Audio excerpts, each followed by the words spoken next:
Live from the campus of Westfield State University, this is 89.5 FM, WSKB, Westfield.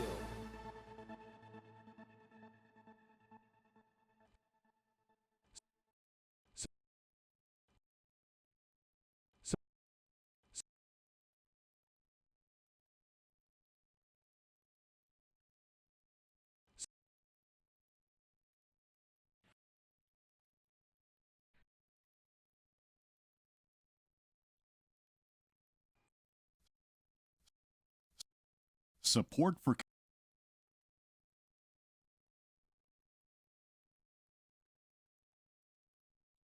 for the community programming of WSKB is provided by Westfield Bank.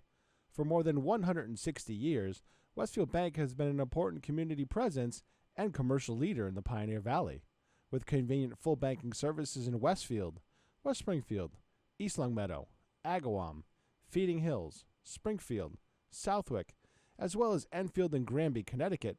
Visit us on the web at westfieldbank.org.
Good morning, Westfield. It is 6:02. You're listening to WSKB 89.5 FM, radio for the Westfield masses, and WCPC Cable Channel 15. My name is Tina Gorman. I'm your Wake Up Wednesday host, and I am in the studio this morning with the chairman of the board, producer Pete Coles. Good morning, Pete. Good morning. You have a busy day ahead, my friend. Yeah. A lot of taping going on here later on Just this like morning. yesterday. Yesterday as well, yep. Mm-hmm. 4 hours to Bobby Goff, a doctor's appointment in the middle, bring in Kenny.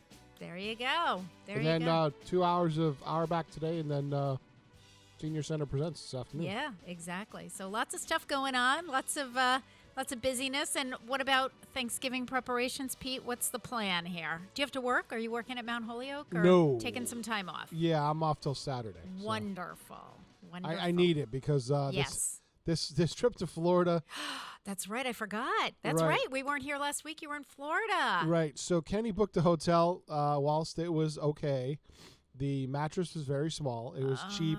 Yeah. And my back is still a pretzel. Oh, no. Yeah. And then I got another leg infection apparently somewhere along the way. Oh, dear. Either from inactivity or whatever. So Yeah. I had to buy some food on the way in to take with my amoxicillin. Yeah. And a lot of driving. You guys did a ton of driving. 24 hour. Well, yeah. I got an oil change about a week before we left for Virginia, and I need another oil change.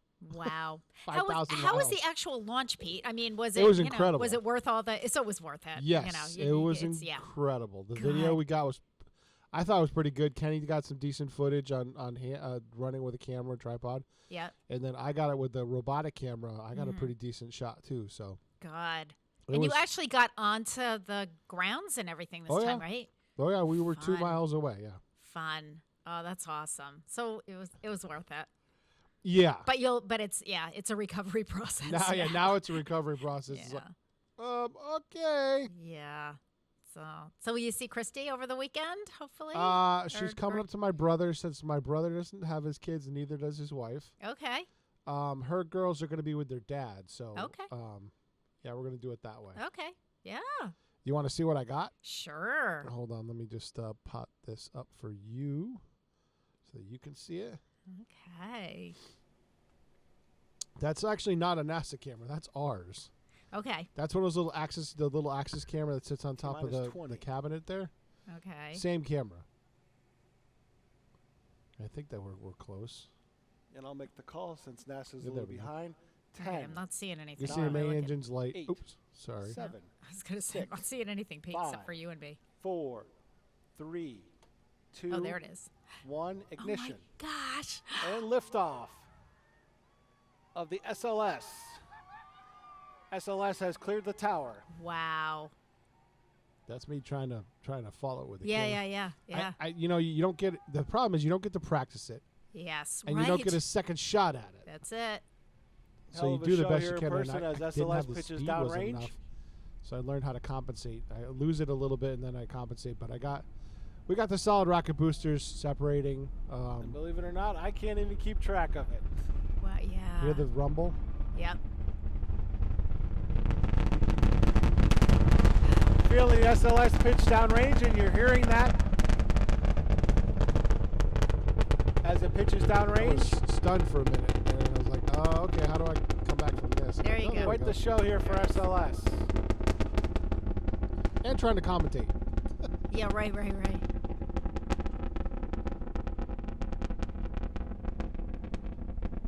Going through the first cloud layer.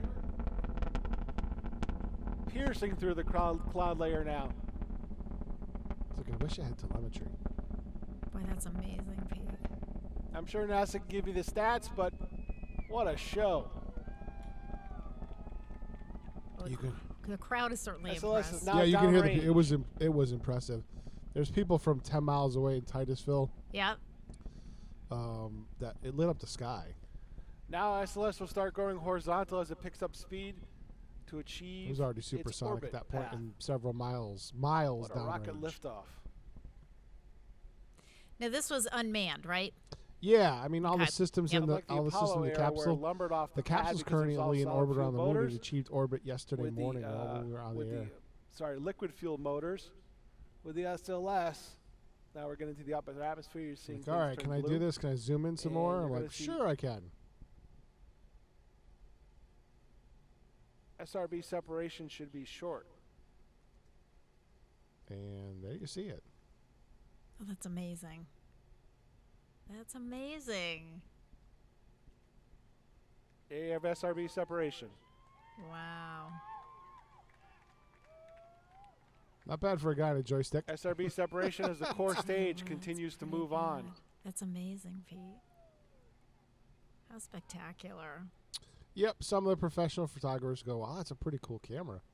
Like, how much you pay for that thing? I'm like, $2,000. SRBs have now burnt out, $2,000? What? and the core stage continues onto orbit. Amazing. Yeah, Trying trying to to track track this it is was very Yeah. interesting. Becoming Yeah. very interesting.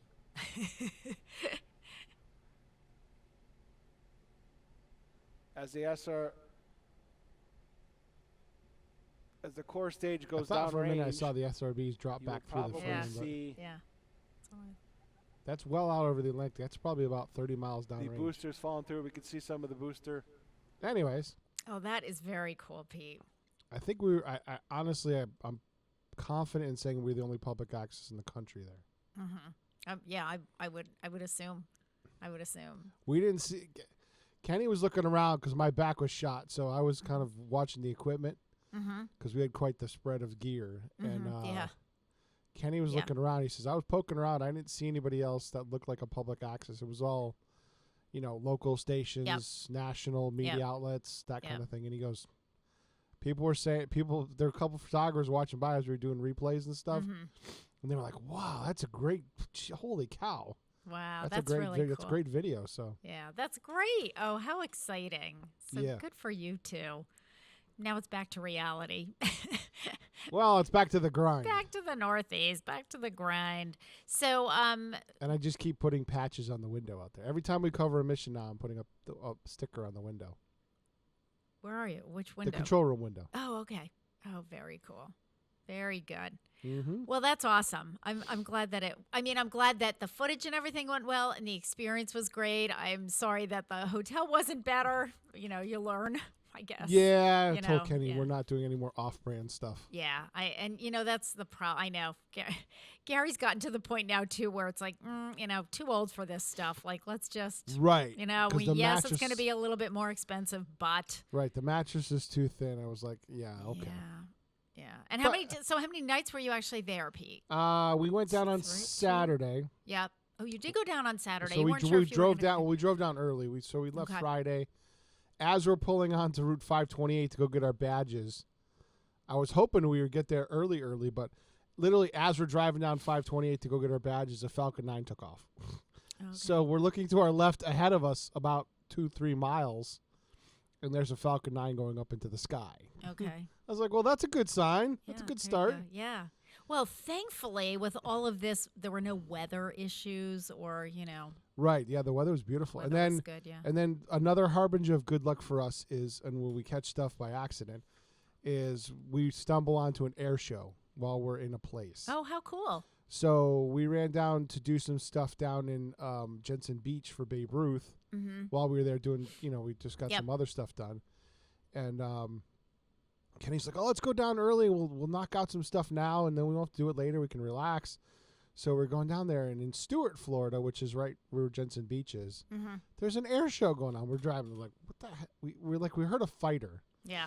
And I'm like, I know that's a executive airport. So I'm like, they're a fighter?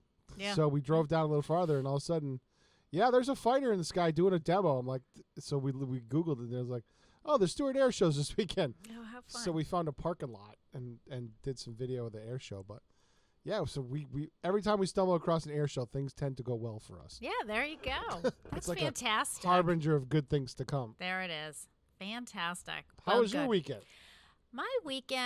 How was my weekend? Well, let's see. We, as always, as my family thinks that my main job at the senior center is to write the newsletter. So that's what I was doing. Because, of course, it comes out this Saturday and everything had to be done early. So because of Thanksgiving. Holiday. Yeah. And I mean, normally Jim would be sending me the draft on Wednesday night, and then he and I would proof it, and then we would do the revisions on Thursday so that it was all set for Friday.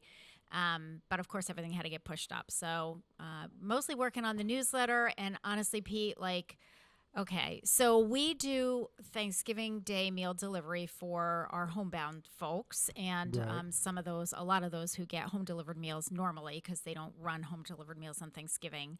And so in the past, back in the old days when Karen Noblet worked for us, Karen did all of the routes. So she would, because we're doing 125 deliveries tomorrow. She was your Pam Kotarski. Yes, that's who I should have gotten to help me. Well, anyway, last year Karen was everybody. Yeah. So last year Karen was had some family issues, so she wasn't doing it. So I was in charge of the whole thing, and so I enlisted the help of then not quite. It was Mayor-elect Mike McCabe, because I figured I read this article in the paper saying he knocked on everybody's door. Right, during the campaign. So I said, great. He knows the city like the back of his hand. And it was awesome.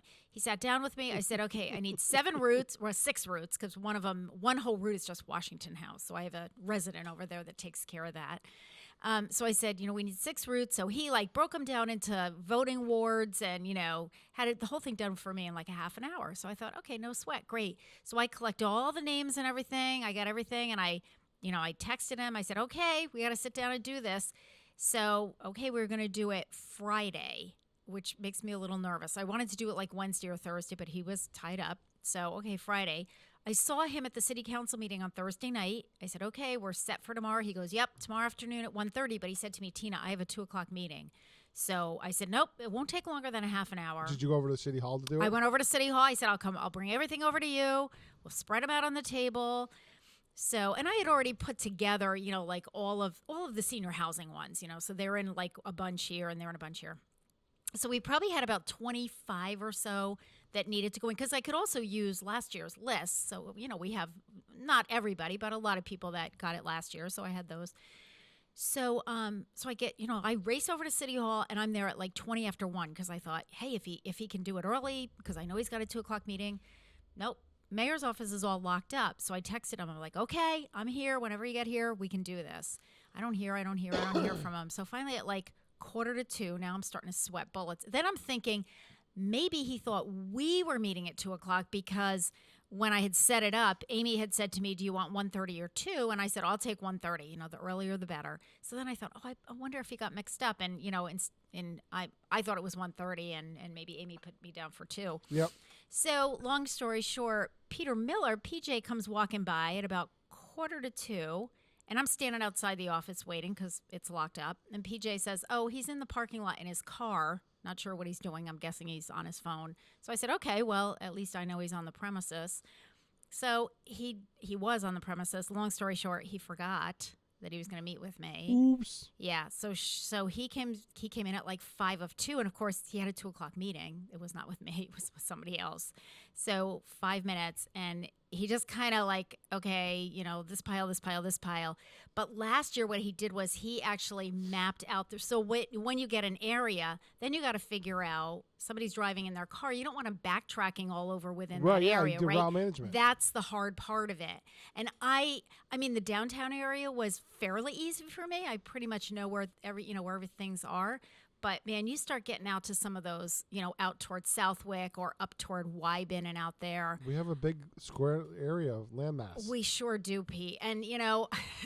People don't believe that until they actually have to do it. Well, and you know what? Here's the thing. So every year when Karen did this for a zillion years, Karen would say to me, there's always one route where you have, you know, you've got a whole cluster and then you got somebody out in East Cupcake and it's one house. Right. And you got somebody else over here and East Cupcake over here.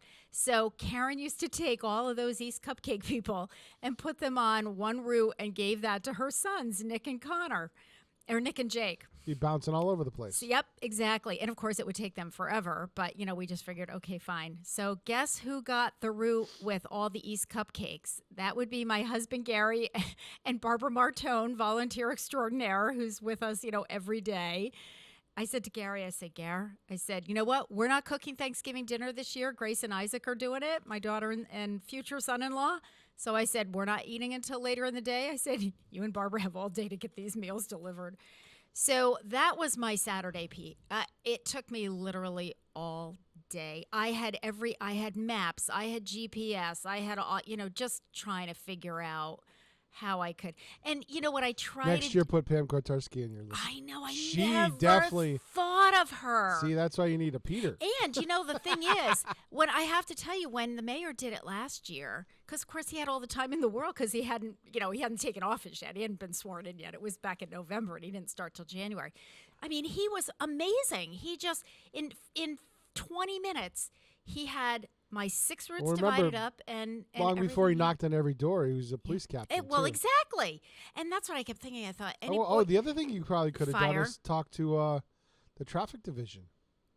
Oh, yeah. Well, now I've got all these great ideas. But at the time, I wasn't worried about it because I said, well, Mike helped me with it last year. Put in your notes for next year. It's going in the notes next year because that was like an entire Saturday. Yeah. And then a few years ago, I got to blame Harry Rock for this one. So remember a few years ago when Harry was giving out all of the 350 books. You know, we had all these books. Sure. So the first year that we did the giveaway, it went to our Thanksgiving meal recipients, both our curbside ones as well as our homebound ones.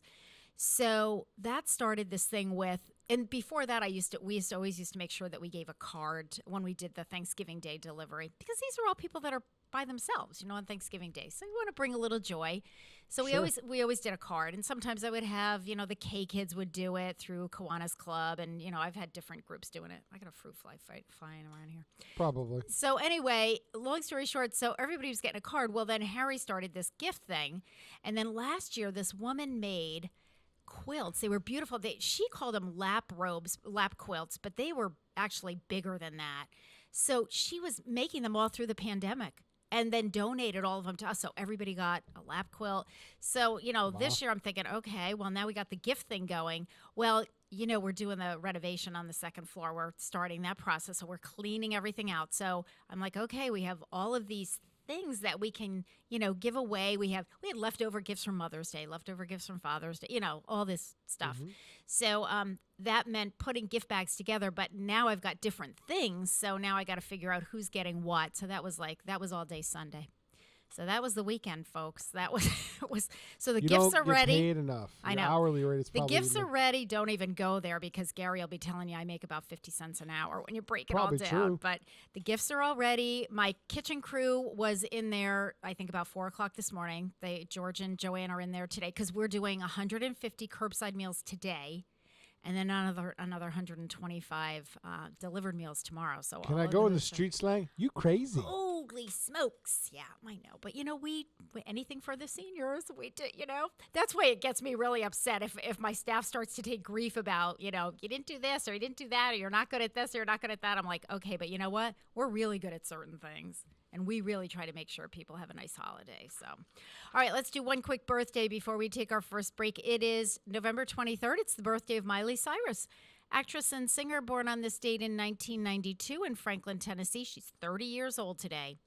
I love her. She was actually christened Destiny Hope Cyrus, which I think is the coolest name. She's the daughter of the 1990s country star Billy Ray Cyrus. She later changed her name to Miley. Her nickname was Smiley when she was a kid, and that became Miley. And she changed her name back in whenever it was, after she started to become famous. In 2004, Miley Cyrus beat out 1,000 hopefuls to land the starring role of Miley Stewart on the hit Disney show Hannah Montana. The tween series features a young pop superstar, Montana, who hides her celebrity identity to be an everyday teen in real life, Stewart.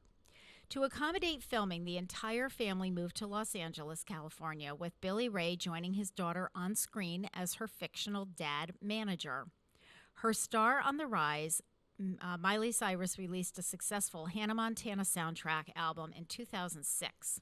She went on to release several successful albums, including Breakout in 2008 and Can't Be Tamed in 2010, while becoming increasingly known for her wild behavior. This was one of those, she started out as that sweet teen and wanted to shed the image and went in the complete opposite direction. Her 2013 single Wrecking Ball, backed by a controversial video, became her first U.S. #1 hit. Along with retaining a presence on radio, Miley Cyrus served as a coach on The Voice for 2 seasons. So happy 30th birthday. I do have to say, she's really accomplished a lot in her 30 years, so I got to give her a lot of credit for that. All right, you're listening to WSKB 89.5 FM, radio for the Westfield Masses, and WCPC Cable Channel 15. We're going to listen to Miley Cyrus singing Party in the USA. We're going to wake up this morning.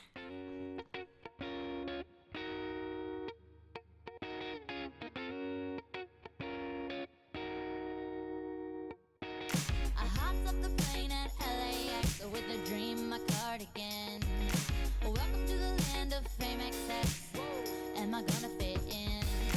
Jumped in the cab, here I am for the first time. Look to my right and I see the Hollywood sign. This is all so crazy.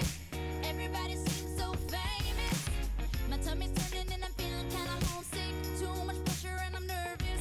That's when the taxi man turned on the radio and a Jay-Z song was on. And the Jay-Z song was on. And the Jay-Z song was on. So I put my hands up to play my song. The butterflies fly away. Nodding my head like yeah. Moving my hips like yeah. I got my hands up to play my song. I know I'm gonna be okay. Yeah. It's a party in the USA. Yeah. It's a party in the USA. Get to the club in my taxi cab. Everybody's looking at me now. Like, who's that chick that's rockin' kicks? She gotta be from out of town. So hard with my girls not around me. It's definitely not a Nashville party. Cause all I see are stilettos. I guess I never got the memo. My tummy's turning and I'm feeling kinda homesick. Too much pressure and I'm nervous. That's when the DJ dropped my favorite tune. And the Britney song was on. And the Britney song was on. And the Britney song was on. So I put my hands up to play my song. The butterflies fly away. Nodding my head like yeah. Moving my hips like yeah. I got my hands up to play my song. I know I'm gonna be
Support for the community programming of WSKB is provided by Westfield Bank. For more than 160 years, Westfield Bank has been an important community presence and commercial leader in the Pioneer Valley, with convenient full banking services in Westfield, West Springfield, East Longmeadow, Agawam, Feeding Hills, Springfield, Southwick, as well as Enfield and Granby, Connecticut. Visit us on the web at westfieldbank.org. Join me, Tina Gorman, each week from 6 to 8 a.m. for Wake Up Wednesday, when my guests and I discuss health, wellness, and lifestyle reimagined. Community Radio. 89.5 WSKB. Live from Studio 120 at Westfield Technical Academy, this is WCPC Channel 15 and 89.5 FM, WSKB Westfield. Good morning, Westfield. It is 6:26. You're listening to WSKB 89.5 FM, radio for the Westfield masses, and WCPC cable channel 15. My name is Tina Gorman. I'm your Wake Up Wednesday host, and I am in the studio this morning with the chairman of the board, Pete Coles. Good morning again, Pete. Good morning. It's going to be quiet around here today. There's no school. You know what? That's so funny. If I had known that, I wouldn't have parked out in the second parking lot. But I was trying to be really good, and I said, okay. Wow. I was wondering that this morning when I was getting ready. I'm like, do the kids have school? Because it is very quiet here. No, it's break for the colleges. Very nice. It's just quiet here today. Very quiet. Very nice. Oh, we like that every once in a while. Yes. Well, of course, this is the week of Thanksgiving. So I thought we'd talk a little bit about gratitude and, not just being thankful for the sake of being thankful, but why being thankful and showing gratitude is actually really good for your health and your well-being. So I've got this list of several reasons why gratitude is important. So first of all, gratitude makes us happier. A 5-minute-a-day gratitude journal can increase your long-term well-being by more than 10%. That's 2.5 times the impact of winning more than $1 million in the lottery. Sure, $1 million is pretty awesome, but because of hedonic adaptation, we quickly get used to the money and stop having as much fun and happiness as we did at first. Number 2, gratitude makes people like us. Gratitude makes us nicer, more trusting, more social, and more appreciative. As a result, it helps us make more friends, deepen our existing relationships, and improve our marriage. And pretty much any marriage counselor will tell you that. Tell the other person, tell them what you appreciate about them. Gratitude makes us more optimistic. I absolutely believe that. Gratitude is strongly correlated with optimism. Optimism, in turn, makes us happier, improves our health, and has been shown to increase lifespan by as much as a few years. It's interesting. There was just an article yesterday on the front of the Westfield News about 3 centenarians in Southwick. Cindy Sullivan had a party over there at the Southwick Senior Center for 3 women. They were all women who had turned 100, and you could just hear as they were, during the interviews were in the paper, and you could just very optimistic. Yep.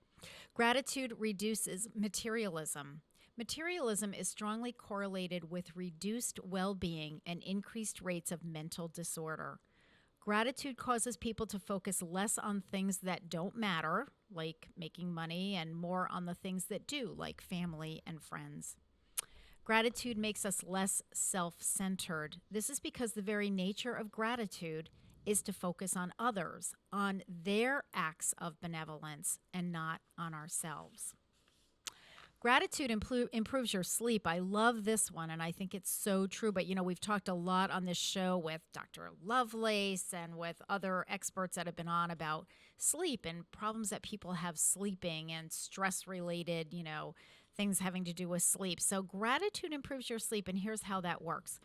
Gratitude increases sleep quality, reduces the time required to fall asleep, and increases sleep duration. Said differently, gratitude can help with insomnia. The key is what's on our minds as we're trying to fall asleep. If it's anxiety, the level of stress in our body will increase, reducing sleep quality, keeping us awake, and cutting our sleep short. If it's thinking about a few things that we have to be grateful for today, it will induce the relaxation response, knock us out, and keep us that way. Yes, gratitude is a safe and free sleep aid.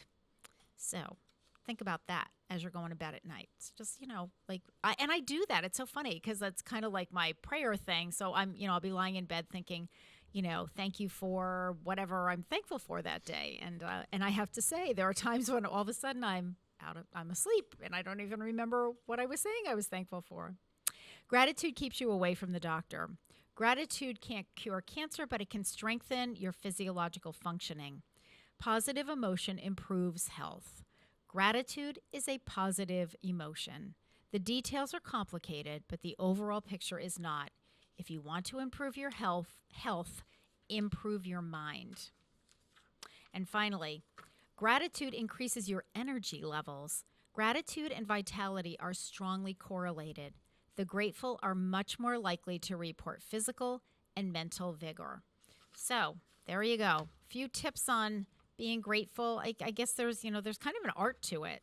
So all things to think about this Thanksgiving. Here's one for you. Yeah. Danny Nason just posted. Yes. It's officially today. It's his last morning pictures from the quarry. He's retiring. Really? Yep.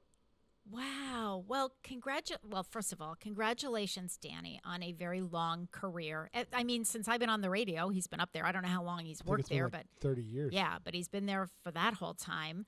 Thank you to Danny because, every week when I send you the outline, Pete, of what we're going to, how the show's going to progress that day. Yep. I send a little blurby to Danny, and he puts it up wherever he puts it up. He posts it somewhere. Experience Westfield Demore, I think, is what he puts it up. Okay. On the Facebook page. And I so appreciate that, Danny. Thank you for doing that. And I hope, well, now that you're retired, I hope you won't stop doing that because hopefully you'll have a little bit more time and more time to, do the things that you like to do. So, yeah. And thank you for being an avid listener for all of these years. It's gratifying.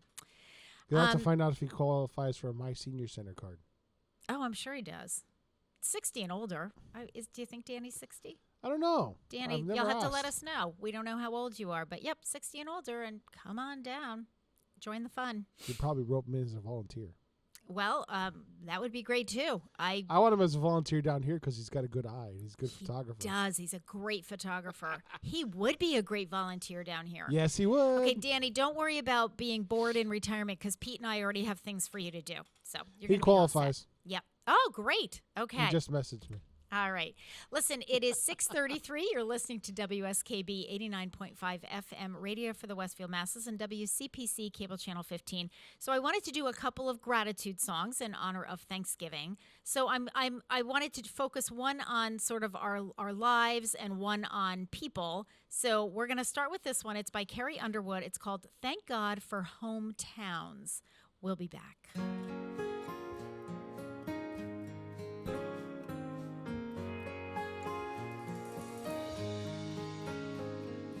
Yesterday I got a call, someone I didn't know at all. They passed away. Mama said, yeah, you know him. You went to school with both his kids. They lived out on Prescott Lane. She said you should have seen the line. Mrs. Johnson said to tell you how. Thank God for hometowns and all the love that makes them go round. Thank God for the county lines that welcomed you back in when you were dying to get out. Thank God for church pews and all the faces that won't forget you. 'Cause when you're lost out in this crazy world, you got somewhere to go and get found. Thank God for hometowns. Yeah.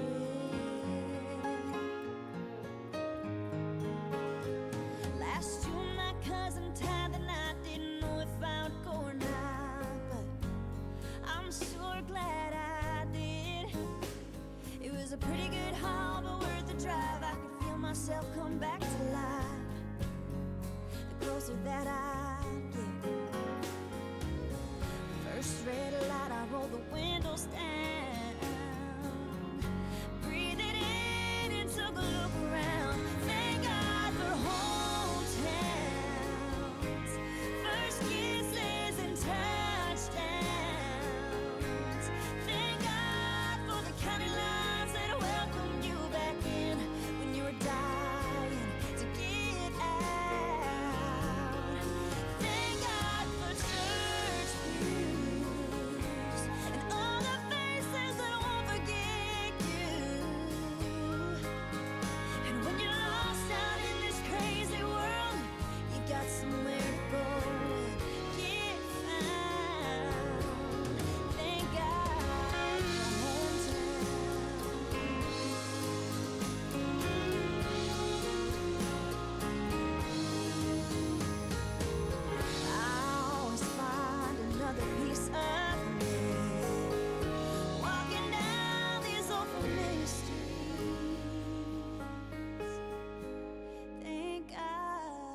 Support for community radio on WSKB is provided by Betts Plumbing and Heating Supply Company, an independent, family-owned wholesaler serving Westfield for over 50 years, specializing in plumbing, heating, and industrial piping supplies. On the web at bettsplumbing.com or at 14 Coleman Avenue in Westfield. Hi, this is Harry Rock, host of Rock on Westfield every fourth Wednesday at 8 a.m. Tune in for my view of this place I call home. Community Radio 89.5 WSKB. Live from Studio 120 at Westfield Technical Academy, this is WCPC Channel 15 at 89.5 FM, WSKB Westfield. Good morning, Westfield. It is 6:38. You're listening to WSKB 89.5 FM radio for the Westfield masses and WCPC cable channel 15. My name is Tina Gorman. I'm your Wake Up Wednesday host, and I am in the studio this morning with the chairman of the board, producer Pete Coles. Good morning again, Pete. Good morning. So two things. One is just to let our viewers know and listeners know that my guest second hour will be Joe Rouse, Director of Public Health. So it's been a couple months since Joe's been on with us. Last month he was at a conference, and so his mom, Kathy Palmer, filled in, and that was a lot of fun. That was a riot. That was a riot. And also, Pete, I wanted to ask you, so Harry Rock normally is on the fourth Wednesday. Will he be coming on after my Yes. show? Great. And his guest is the outgoing and incoming, or she's already started, but directors of Stanley Park. Oh, so Vicki Connor. Yep, And Bob McKeon? correct. Oh, that's awesome. Vicky's family, the family she married into, the Connor family, lived right up the street from us in West Springfield. When we lived in our house on Allison Lane, they lived right up on Gooseberry Road, right around the corner. So they will both be here to talk about Stanley Park. Awesome. Oh, that's wonderful. That's going to be a great interview. Yeah. All right, so let's do a couple of more birthdays because we got a lot to get in here. It is the birthday of the late Harpo Marx, actor and harpist, born on this date in 1888 in New York City. He died in 1964 at the age of 75. He was an interesting character with poofy, curly red hair, a top hat, and a horn. The lovable mute was the favorite of the Marx Brothers. Though chasing women was a favorite routine in his in the movies, Harpo was a devoted father and husband. He adopted the mute routine in vaudeville and carried it over to the films. He was an accomplished, self-taught harpist whose musical numbers would many times bring tears to the eyes of the audience of an otherwise hilarious movie. Harpo usually wore a raincoat, beat-up top hat, and a red wig.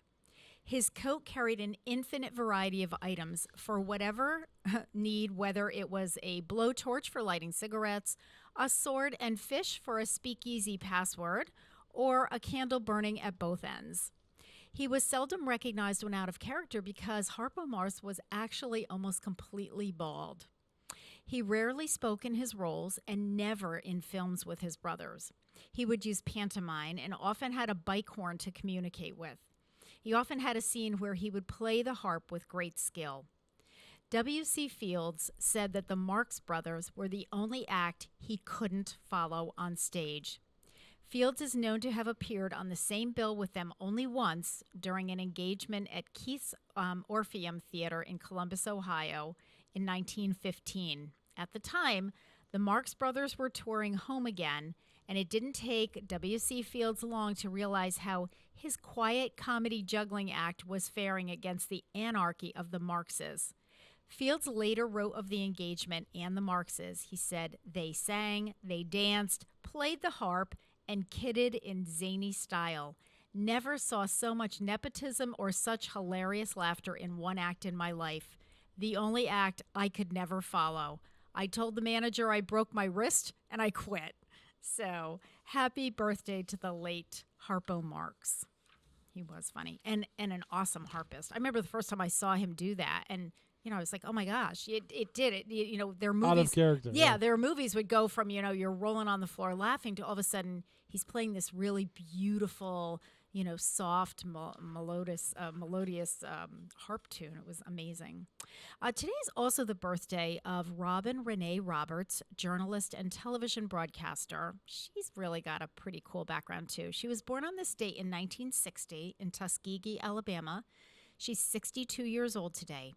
Robin Roberts spent her childhood cultivating athletic and academic success, graduating as her high school's salutatorian. So she graduated second in her high school class. She earned a journalism scholarship and a degree in communications from Southeastern Louisiana University.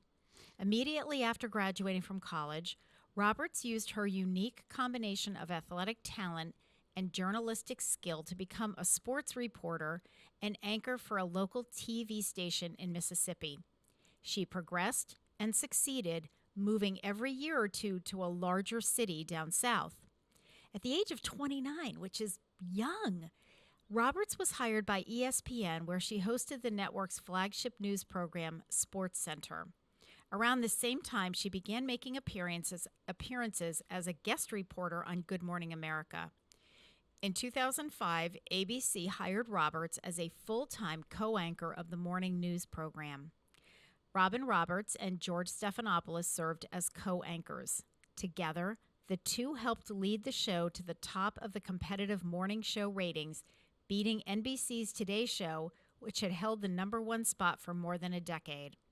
In August 2012, Roberts took a leave of absence from Good Morning America in order to undergo treatment for a rare blood disorder that she contracted as a complication of the chemotherapy she received for breast cancer in 2007. She had a bone marrow transplant in September. She returned to the show amid much fanfare on February 20th, 2013. Following her recovery, Robin Roberts was honored at the 2013 ESPYs with the prestigious Arthur Ashe Courage Award, which was presented by basketball star LeBron James. Additionally, she received the Walter Cronkite Award for Excellence in Journalism in 2014 and was inducted into the Sports Broadcasting Hall of Fame in 2016. In early 2014, Roberts officially came out as a gay woman. So happy 62nd birthday to Robin Renee Roberts. Pretty cool. She did a lot of stuff. I you know what surprised me about that the most was that she was hired by ESPN at the age of 29, and I was thinking, so she was born, what did I say? She was born in 1960, so that was like in 1990. I mean, that was pretty amazing for a female, I think, at that, at that time in that year. Yeah. To take over, if that was a big deal to take that over, you know what I mean? Yep. So, very impressive. Happy birthday. All right, let's take a break. It is 6:45. You're listening to WSKB 89.5 FM, radio for the Westfield masses, and WCPC cable channel 15. So, in my, in my gratitude theme, we're going to listen to one more gratitude song, and this one is "Thank You" by Dido. We'll be back.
Underwriting for the community programming of WSKB is provided by the Boys and Girls Club of Greater Westfield, serving the youth of the Whip City and surrounding communities since 1969.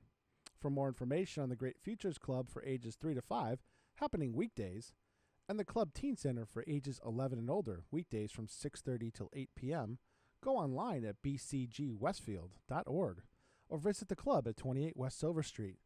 The Boys and Girls Club of Greater Westfield. Great futures start here. This is Ken Stomsky from Ken's Den on WCPC 15 and 89.5 FM, Tuesdays, 8 to 10. Community Radio. 89.5 WSKB.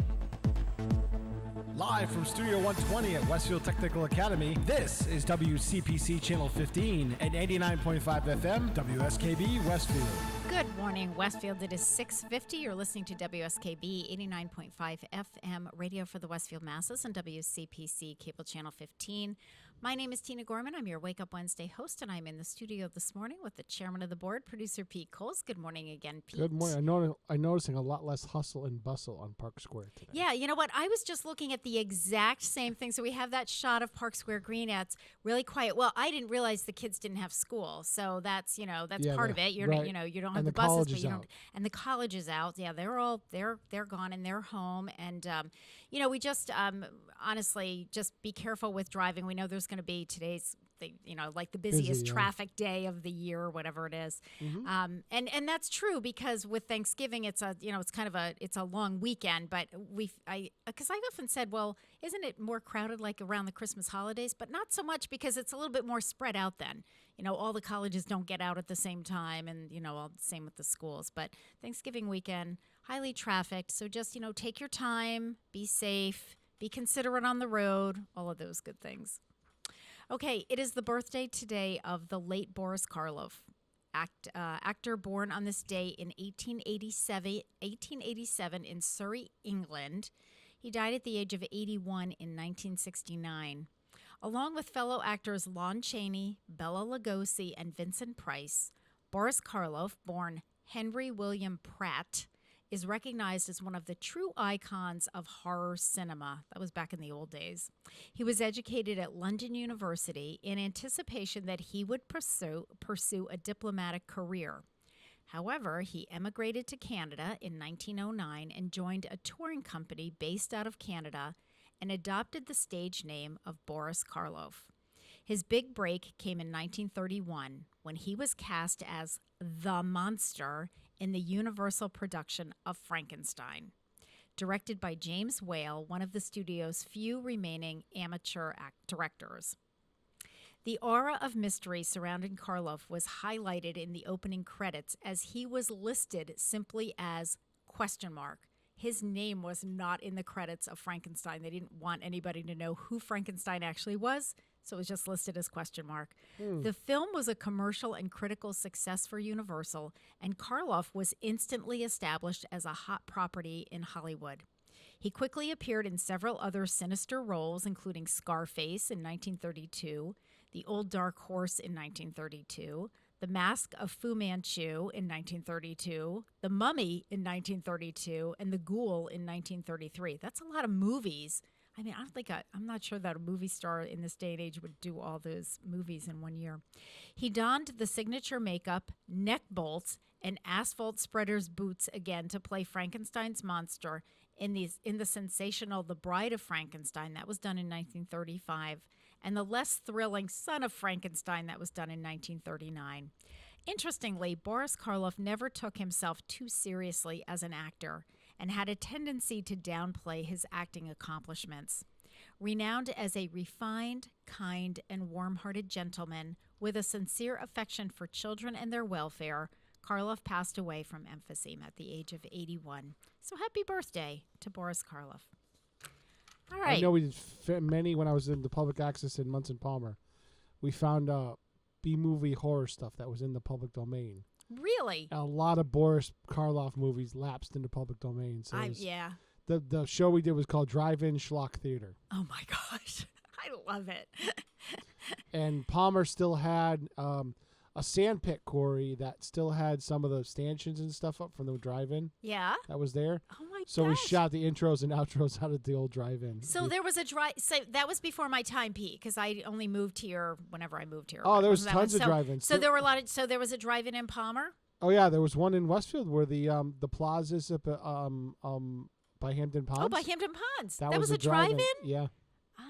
Oh, well, it's funny because where Gary and I grew up in the next town over, there was a drive-in in Roxbury, and I think about it now, and it's like you would never know that was a drive. If you didn't, Right. If you weren't in your 50s or 60s or beyond, you wouldn't have known that was a drive-in. But that was used as a landmark. Oh, well, you go to the drive-in because that was like it was where two big highways met. It's like, oh, you go to the drive-in or drive-in movie, and then head west, head east, head south, whatever. Same thing in was. Westboro, Mass. When I used to work out that way at New England Satellite, Okay. all this retail now that's there was Westboro Speedway, right on Route 9. See, Like that Yeah. was the Westboro Speedway. Yeah.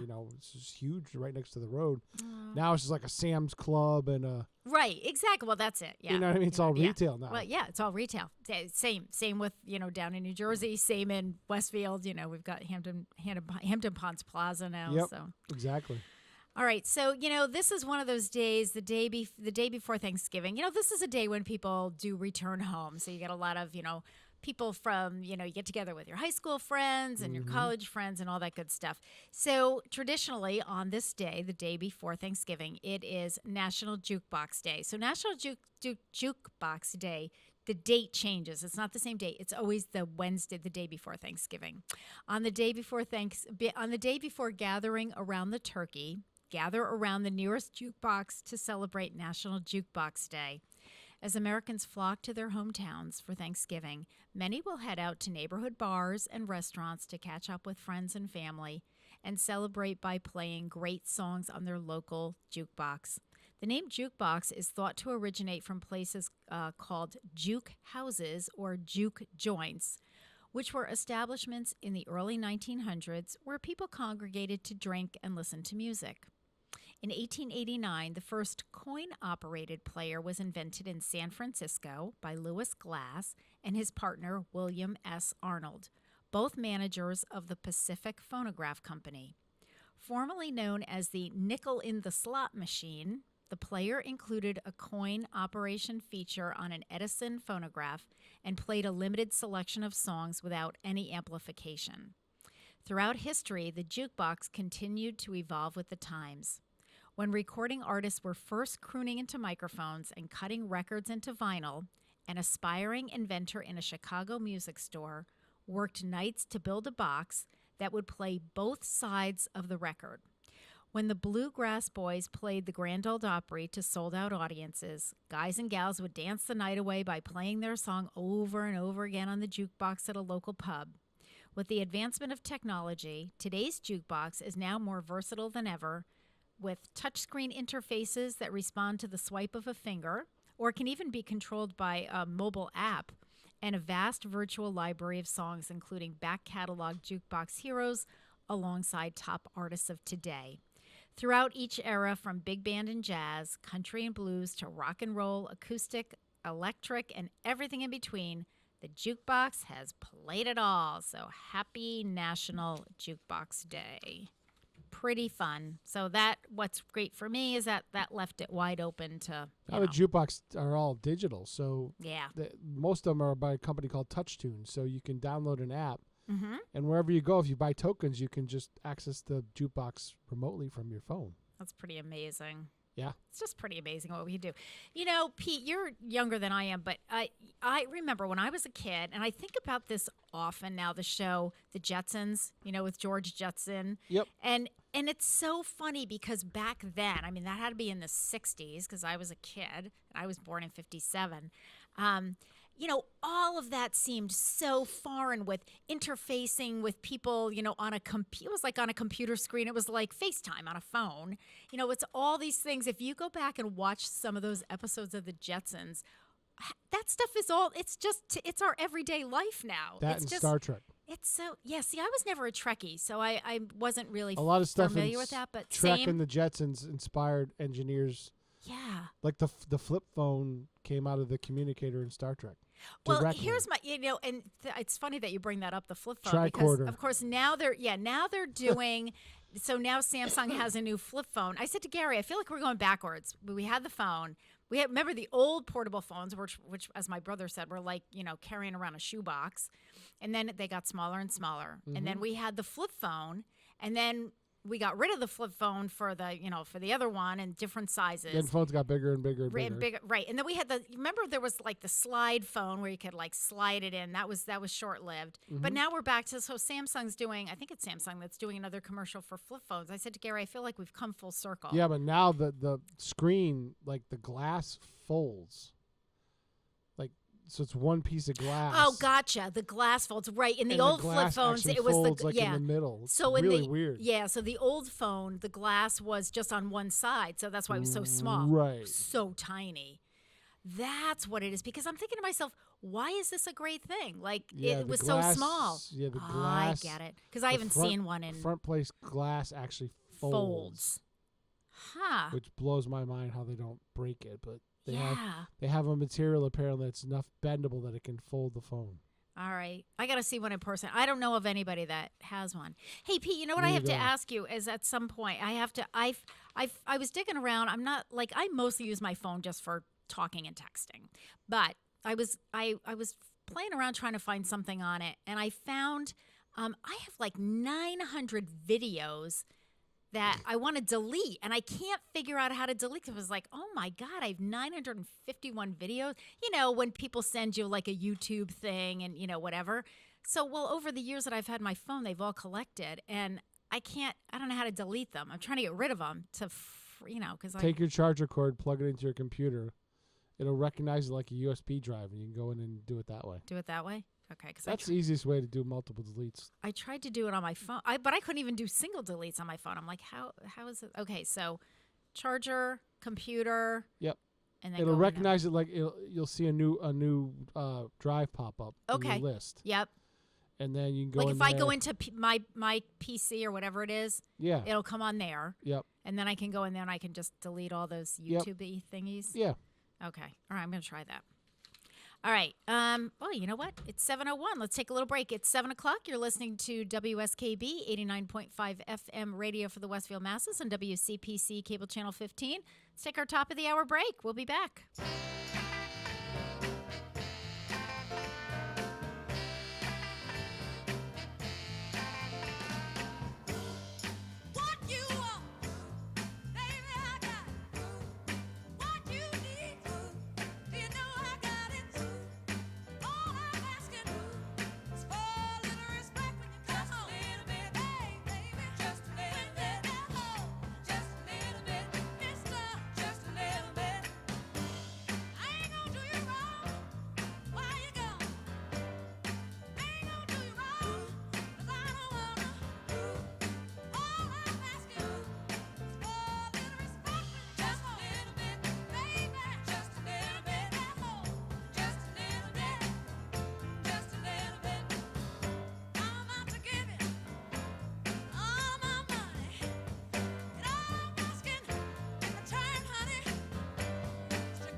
Support for the community programming of WSKB is provided by the Dunkin' Donut Shops of Westfield and the Sardinia family. It's nice to know that even as the world changes, Dunkin' Coffee remains the same at 7 convenient locations throughout Westfield.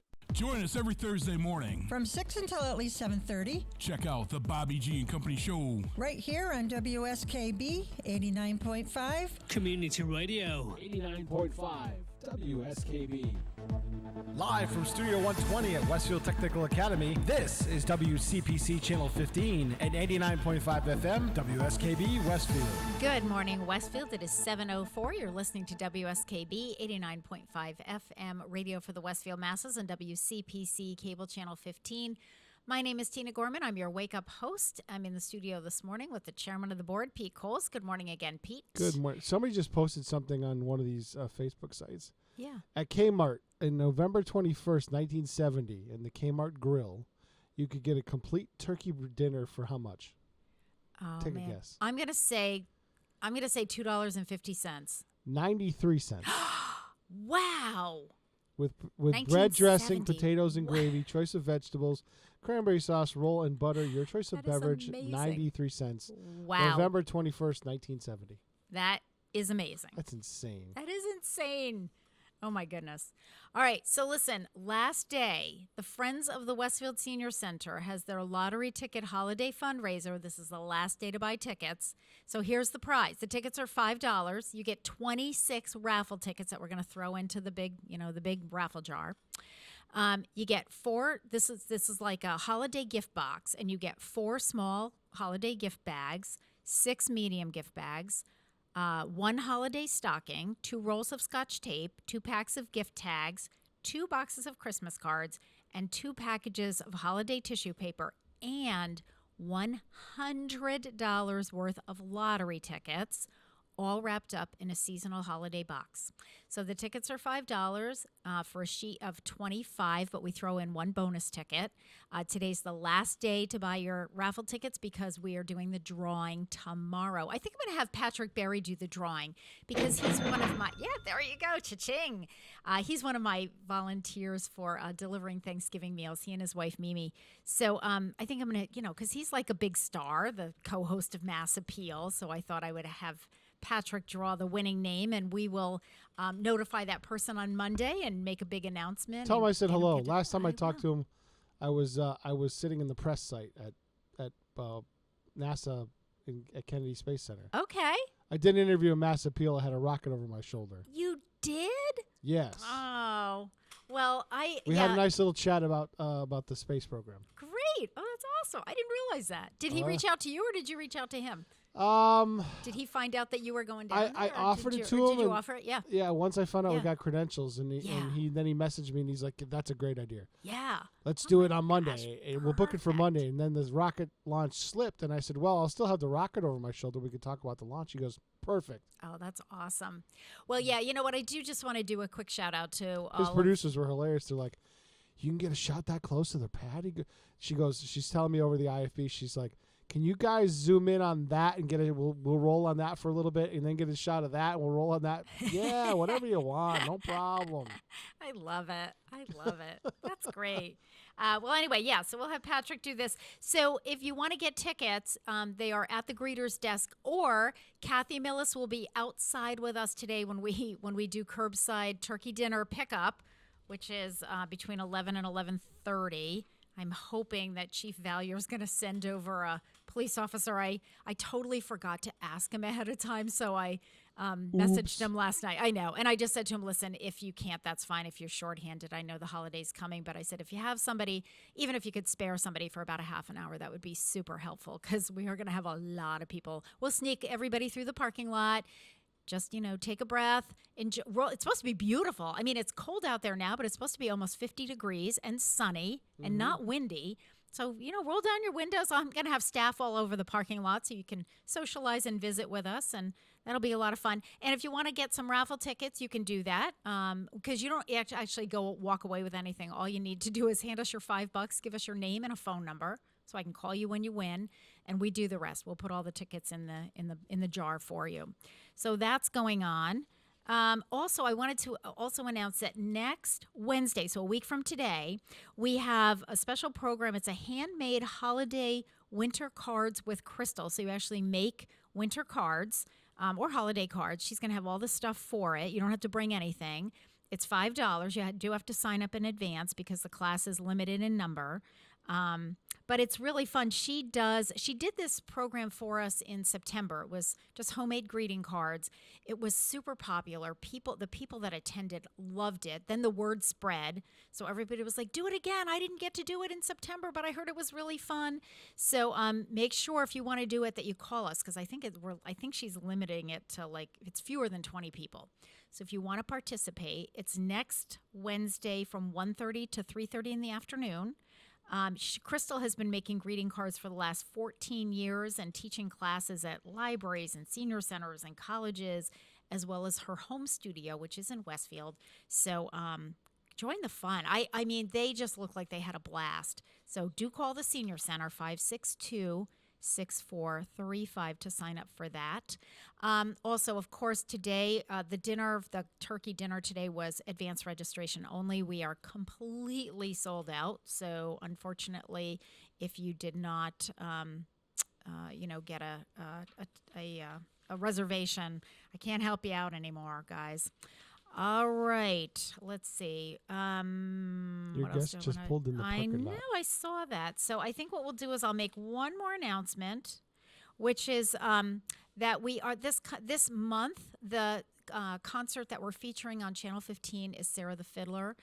Sarah was in last year and did a concert in studio, really, and it was a combination of honoring our veterans for Veterans Day as well as giving thanks and appreciation for Thanksgiving. So we decided to do a rerun of that concert, and it was really interesting. Pete, I had an email from someone last week who said, my mom and I are watching the Sarah the Fiddler concert as I as I type this email. So all good stuff. Take advantage of those Channel 15, all of the Channel 15 programming.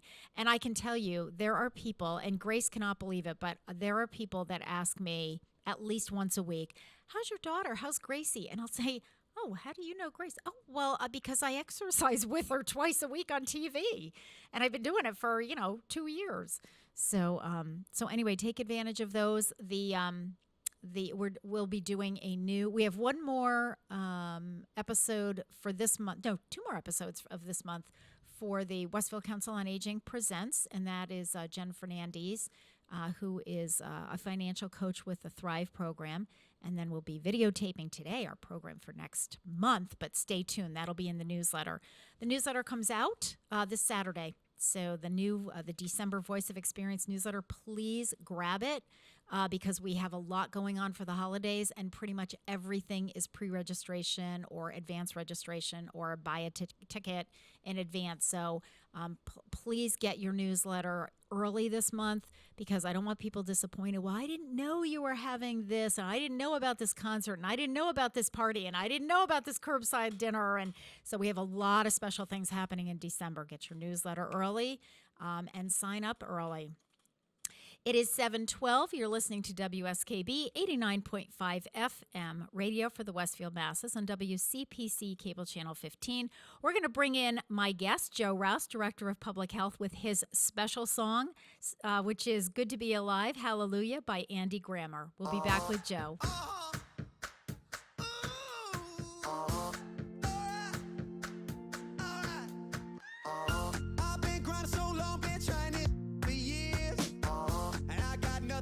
Just climbing this rope right here. And if there's a man upstairs, he kept bringing me rain. But I've been sending up prayers and something's changed. I think I finally found my hallelujah. I've been waiting for this moment.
found mine.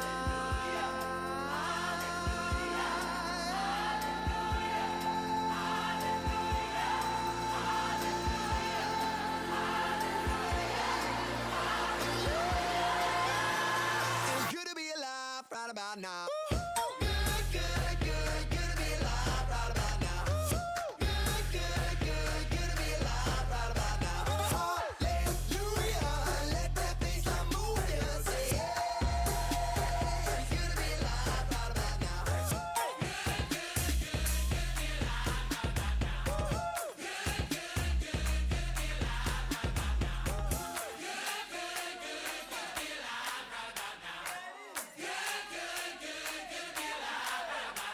Support for the community programming of WSKB is provided by the Dunkin' Donut Shops of Westfield and the Sardinia family. It's nice to know that even as the world changes, Dunkin' Coffee remains the same at 7 convenient locations throughout Westfield.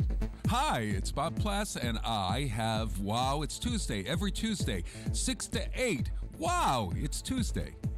Community Radio. 89.5 WSKB. I did it! Live from Studio 120 at Westfield Technical Academy, this is WCPC Channel 15 at 89.5 FM, WSKB Westfield. Good morning, Westfield. It is 7:16. You're listening to WSKB 89.5 FM, radio for the Westfield masses, on WCPC Cable Channel 15. My name is Tina Gorman. I'm your Wake Up Wednesday host, and my guest this morning's second hour is Joe Rouse, Director of Public Health. Hi, good morning. Welcome, Joe. It's good to have you back. We Yeah. missed you last month, but I have to say, Mom substituted in, and she yeah, was, that's right. Yeah. and we had a party going And on. hilarity in here. ensued. It was hysterical. I mean, you can imagine. It's like, oh man, she is the best. Don't let her loose. You did. She is one of my idols. We got a She hippie is in here. just- You did. Oh, that's right. She is a riot. Watch last month's Joe's show. Oh, yeah. Oh, listen, I know because Carol teaches. She's our group exercise instructor. She did the whole hippie thing at the Senior Center. yeah. We Okay. saw it. Yeah. We saw it. She came to what was the party we had? Oh, it was the anniversary party. Happened to be on the same day that she was doing her hippie thing. Mm-hmm. Yeah, was it because that was we did it on October 27th, and so so I We got have- pictures of her and I got them in the paper. Well, she was in here, and it was the health benefits of love, and we couldn't find who better to have than a flower child. Yes. Summer love person. So that was all we could get for a guest. Oh my gosh, Aw. that's so funny. So anyway, but welcome back. So you were not here last month because you were attending a conference on the Cape. Right. Yeah, we have. So So tell us about that. Like, what was that? A public health thing? Mhm. People from all over the state. Very interesting too, because you're still kind of To learn. in the COVID era. Yeah. And when you have 300 to 400 Massachusetts health officers all in the same place at the same time, I find that ironic. and nobody's wearing masks. I find that. I mean, really ironic. a few were. Yeah. But Where did you do? Where was it on the Cape, Joe? it was in Yarmouth. Okay. Yeah, nice place. And so it's once a year we go. People in our office, the nurses or anybody that has credentials that need to be. You need to have annual continuing education credits. Your CEUs. So we sell it to the council every year when it's in the budget as by saying, okay, the line item might look big, but we get all of our CEUs in one place at one time, so we're not traveling all over the state to get I agree. Support yeah, for that. I agree. I think that's wonderful. Yeah, tons of information comes out of it. It's really, really good. Lots of trainings and inspections, and there's nursing, public health track, there's septic system stuff, so it's all over the place. A really good one. Yeah, and I find because we also have an annual one generally on the Cape, and I find the other thing too is that you're with all these other colleagues from across the state, so you just come back with tons of ideas and different ways of looking at things, and I never thought about doing it that way, and it's just good camaraderie. And the people, the connections that you make for resources for other professionals in the field. And I actually met somebody who they live, I think it's like an hour and a half from here. Of course, everything's an hour and a half yes, from here. naturally. But they want to come on the radio show and talk about public health. So they're willing to travel all the way from Eastern State to come here and talk about health stuff. So stay tuned. Fantastic. Yeah, stay tuned. That's fantastic. Well, I just want to say, speaking of you and your staff and everybody, thank you for the gift of Evelyn. I was going to ask you, yeah. Absolutely love her. Yeah. We just love her. She's now part of the family. Mm-hmm. So we got, we have all these people that we keep bringing in because we've got, of course, we started with Veterans Affairs. So we have Julie and James, and, they're part of the family. And then we brought Mark Carbino in from the police department. Mm-hmm. Now we got Evelyn coming in. So she's doing great. She is, doing more home visits, and I sent to Evelyn and our outreach coordinator. This is an interesting case. So we had a case because we got a referral from the first responders at the fire department. Mm-hmm. So Deputy Fire Chief Eric Bishop, did a referral and just concerned. They've been going to a senior's house, multiple calls, in a short period of time, and.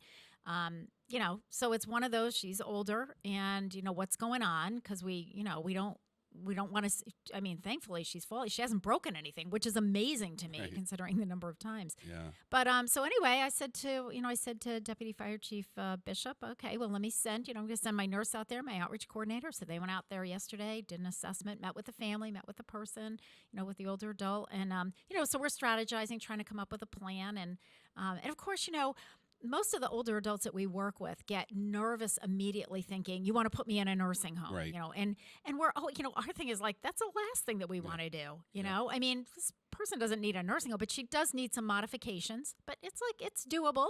Everything's doable.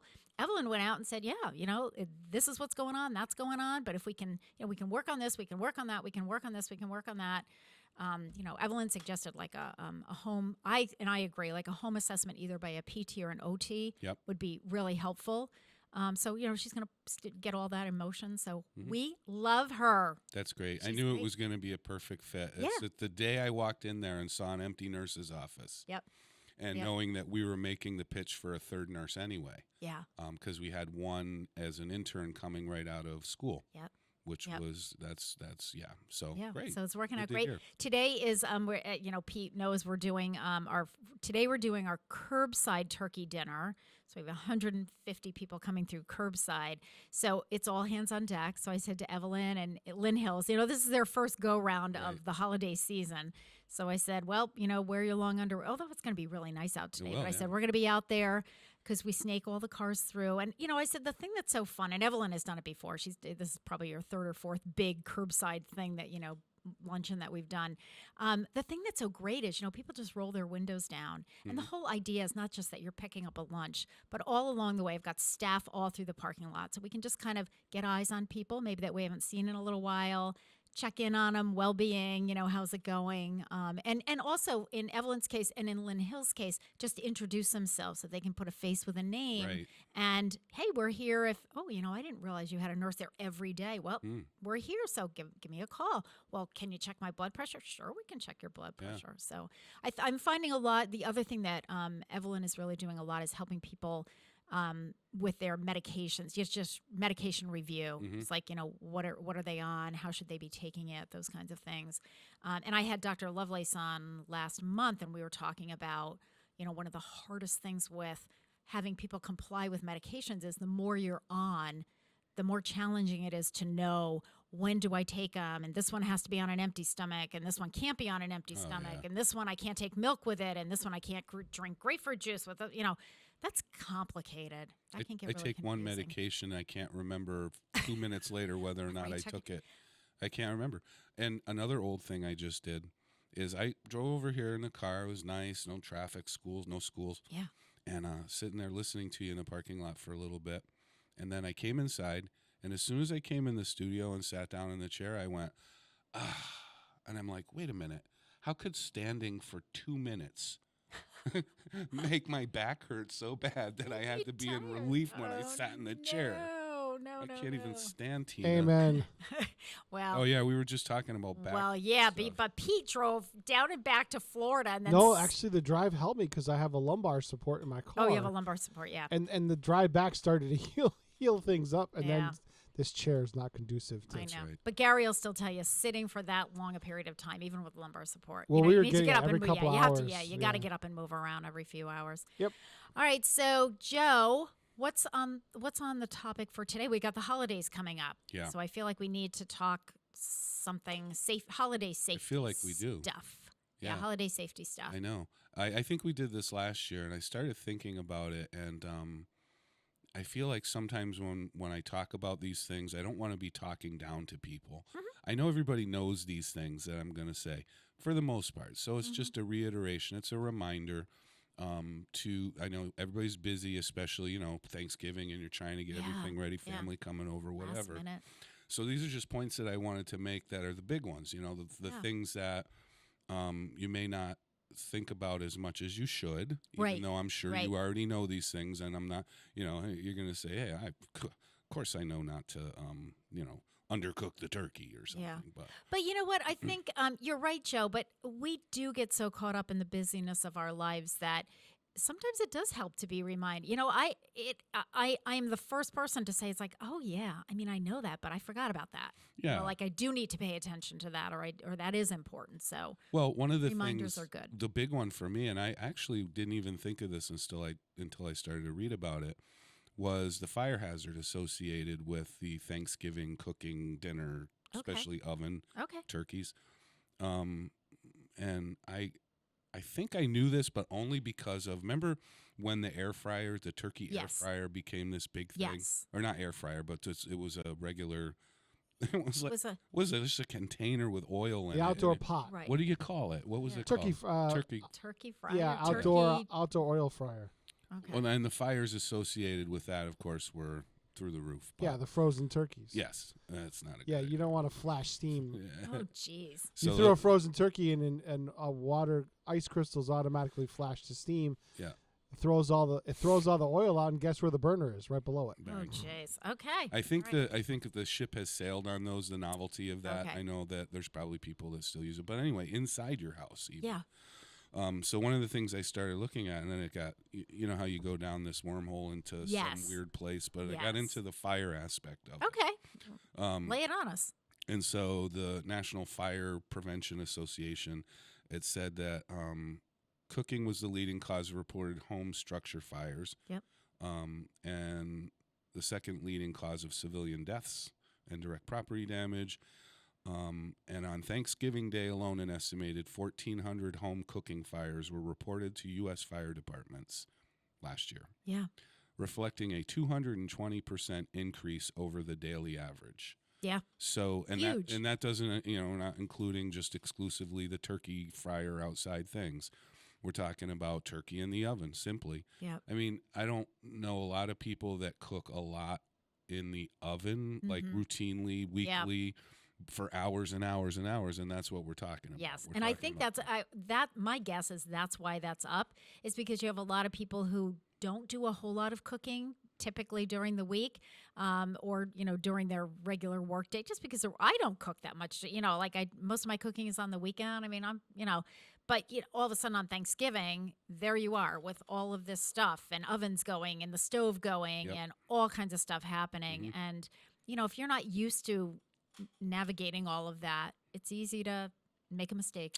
Yeah, and it's not just like the food itself igniting and starting a fire. It could be you're not used to having your oven on for 3 hours at a time, and maybe you leave something too close to that's going to get too hot and catch on fire. So, absolutely. So that was the big one for me that kind of stood out as something that kind of slapped me in the face that I would not think of. And I just, the oven's the oven. It's going to cook the turkey. How many millions of people do it all the time? But you really got to be careful and keep kids away from it. The stuff, to your point about on the stove, and this is another thing that I didn't know. My reaction, if I had a thing on the stove that just caught fire, my very first thing would be to run to the sink, grab water, pour it on the thing. Okay, now I'm going to tell you what you should do. Go ahead. You want to smother it. Yes. Yeah, that's you want to smother it. Take like a pot cover, put it over, shut the stove. Shut the stove off, smother it, and don't take the cover off until the temperature is it's cooled down. Yeah, I didn't know that. Yeah, I'd have been spraying water all over everything and causing more trouble. So, so that was a big one. I like the statistic. I think that's, if anything, a takeaway today is just, and definitely don't leave things unattended. Yeah. Don't think you can go down to the store. Oh, right. Don't go to the corner store or something and grab milk while you have a turkey in the oven. Well, and the other thing, exactly. If your oven is on, somebody should be in the house. But the other thing is, if you have something on the stove, we always say to people, stand by your pan. That's like a big, that's our stand by your pan. So if you have something that you're cooking and you get distracted, especially around the holidays, the phone rings, somebody shows up at the front door, take something with you, a spatula, a wooden spoon, a dish towel, something that you're hanging on to remind you, I can't stand here and talk to you for 15 minutes because I have something on the stove. Yep. So what is it? But that's that reminder, because otherwise, how many times, my mother used to do that all the time. She'd get a phone call, and like, oh my gosh, I have something on the stove, because now it's, boiling over. Yeah. But a lot of those kitchen type fires, Joe, and those kitchen, injuries are, you've got pets that get in the way, you trip, you fall into a stove or an oven that's on, a great way to burn yourself. Pot holders and, oven mitts that are catch on fire because you tossed it on the counter, but it actually isn't on the counter, and you have a gas stove and it's actually too close to the stove. Yep. It's those kinds of accidents that happen because you're racing around, you're not paying attention, you're not used to doing this, you're not necessarily used to using all 4 burners or all 6 burners or however many you have. Most people don't do that on a regular basis. No. You're using 1 or 2. Well, now you got 4 on, so there's more likelihood of something catching fire that shouldn't be. Mm-hmm. Really got to stay focused and pay attention. I think that's the message. Yeah, definitely. Yeah. So that was kind of stood out at me as a big point for today and to talk about. But then I just wanted to talk about the food safety aspect too. Please. All right. One of the biggest things that I've seen and heard over the years is you get the dinner, you're eating, now you've stuffed yourself, you're full. You go lay down and watch a football game in the kitchen or the living room or lay on a couch, and then a couple hours later you're like, round 2, right? Mm-hmm. You go back. Here's what you don't want to do is leave any of that stuff out on the counter. And I see it happen. Usually the food's all gone at my mother's by the time everybody's done eating, but you got to store that stuff right away as soon as you're done. You can't leave stuff just sitting out. It's all got to go under temperature control. It's actually the leading cause of foodborne illness during holiday season is the mishandled leftovers, for lack of a better term. Yep. It's not the initial food coming out of the oven itself. Obviously, if you ever try to carve a turkey when it first comes out of the oven, you're going to burn yourself a million different ways. So, so all of those foods are cooked up to temp, and it is 165, by the way, for a turkey. Okay. You want an internal temperature of 165 when you initially cook it. But then everything else that's been out, especially if it's gotten to the 2-hour mark. Mm-hmm. So let's say you didn't package everything up, put it in the freezer or refrigerator, and you think, people pick at it. You're just going to pick at it for now. You've gone 2 hours, and that is the deadline. If you've gone 2 hours and stuff is out that should be in the refrigerator, you got to throw it out. Mm-hmm. There was a consensus a while ago about a 4-hour was the drop dead, and they've kind of condensed that down, especially for emphasis during the holidays, because a lot of that does happen. So it's a 2-hour window. And anything even more than an hour, if for some reason at this time of year the temperature in your kitchen was more than 90 degrees. Well, that's what I was going to say. I was thinking the same thing. You start to put a bunch of people in a small house all at the same time. You got the heat on, or you got the fireplace going, and now we got more people. Those internal temperatures can really be, I'm not saying they're going to be 90, but it's going to be warm. So if you have stuff sitting out on the counter, guess what? That's, you wouldn't do that. You know what I mean? You wouldn't do that in an everyday thing. I don't know why people think it's okay during a holiday or during a picnic or something. Well, we'll just leave this out. Yeah, just leave it out. I mean, I'm a nutcase for it's like, okay, is everybody done here? Like, I'm going to start wrapping up and, getting it back in the refrigerator.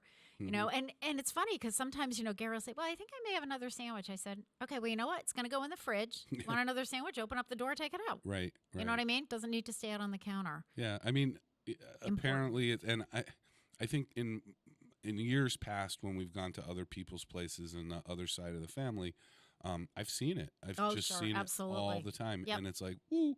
Yep. You know, and you lose track of time. You don't realize, but oh, so-and-so will be here in a few minutes, and, they were going to be a little bit late, so we'll just leave it out for them. And then a few minutes is like an hour and a half. Right, And right. as you said, Joe, but it's already been out for an hour and a half or an hour. And so, and once you hit that time, too, Okay. there's no going back, really, with the growth of bacteria. Yeah. Even if you stick it in the microwave, just throw it in the microwave. It's not going to work. That doesn't work. No. All right, let's take a quick break. So the lesson before we do this. So the lesson is when you're done eating, wrap up the leftovers, get them in the refrigerator. Absolutely. You can always open the refrigerator door an hour, 2 hours, 3 hours later and get your turkey sandwich stuff out, or bring it all out and reheat it in the microwave, and then again wrap it up, put it away. You don't want to have to throw it out. No. Okay. It is 7:35. You're listening to WSKB 89.5 FM radio for the Westfield Masses and WCPC cable channel 15. So this is on National Jukebox Day, Joe, and this song is just for you. This is a jukebox song. It's by Connie Francis. It's called "Drop It, Joe."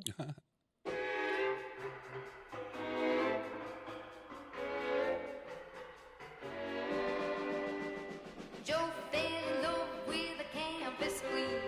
He dreamed of her night and day.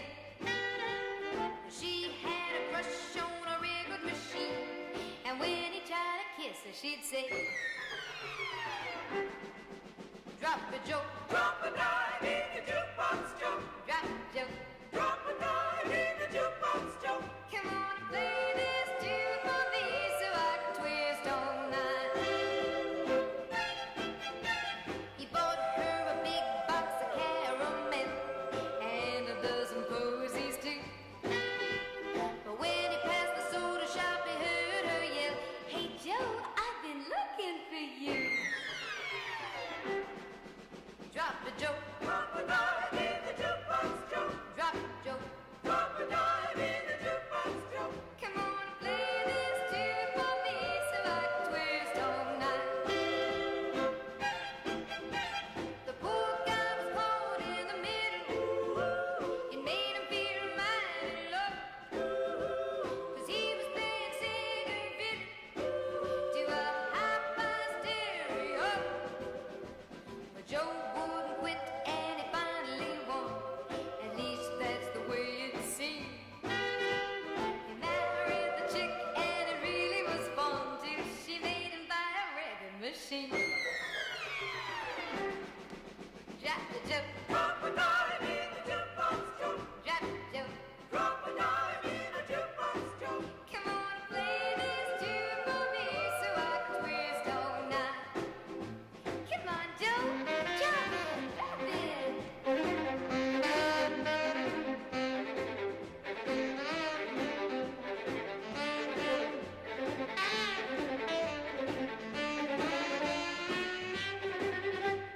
Joe wouldn't quit and he finally won. At least that's the way it seemed. He married the chick and it really was fun till she made him buy a record machine. Drop it, Joe. Drop a dime in the jukebox, Joe. Drop it, Joe. Drop a dime in the jukebox, Joe. Come on and play this tune for me so I can dance all night. You wanna dance all night? So I can twist all night. You wanna twist all night? So I can hear a song. You wanna hear a song? Support for community radio on WSKB is provided by Betts Plumbing and Heating Supply Company, an independent, family-owned wholesaler serving Westfield for over 50 years, specializing in plumbing, heating, and industrial piping supplies. On the web at bettsplumbing.com or at 14 Coleman Avenue in Westfield. Saturdays were made for polka. Tune in to the Polka Jammer Network starting at 6 a.m. and Polka Hall of Famer Billy Bellina, Breakfast at BB at 8:30. Community Radio. 89.5 WSKB. Live from Studio 120 at Westfield Technical Academy, this is WCPC Channel 15 and 89.5 FM, WSKB Westfield. Good morning, Westfield. It is 7:39. You're listening to WSKB 89.5 FM radio for the Westfield Masses and WCPC Cable Channel 15. My name is Tina Gorman. I'm your Wake Up Wednesday host, and I'm in the studio this morning with Joe Rouse, Director of Public Health, and we're talking holiday safety. So Hi. welcome again, Joe. Hello. All right. So there was your song, Drop It, Joe. That's neat. I haven't heard that before. Yeah. Connie Francis. All right. So we've got food safety, very important.